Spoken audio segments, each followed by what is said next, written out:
As of this recording, The 355 is my #1 movie of 2022, and that'll probably change the second I see any other new movie in 2022.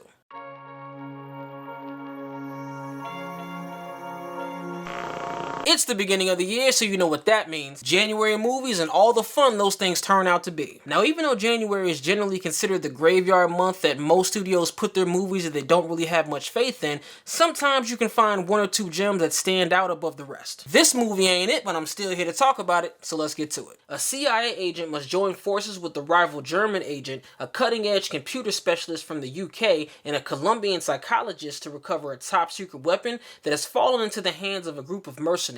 Together, these four women must embark on a mission to save the world while also staying one step ahead of a mysterious figure who's tracking their every move. If you're new to the channel, thanks for stopping by. In my reviews, I discuss what I liked, what I didn't like, and then my overall thoughts. So starting with what I liked about the movie, two things really stand out, and the first thing is the cast. The four main leads actually do about as good of a job as they possibly could have done with what they had. Led by Jessica Chastain, Lupita Nyong'o, Diane Kruger, and Penelope Cruz, the majority of what's good about this movie falls squarely on the shoulders of this quartet. They all do a good job acting-wise and come across pretty believable with the roles that they play. And on paper, the concept of the story is actually pretty interesting. The best thing about this movie, though, by far is the fight choreography and the action sequences. They aren't as good as the fights in something you'd see like Atomic Blonde or Anna, but they happen so often that this movie kind of tricks you into being entertained. And I say trick you because the action is clearly there to cover up the fact that the plot and the story are pretty generic and there's nothing really special about it. Which leads me into what I didn't like about the movie, and that's the fact that when you're done watching it,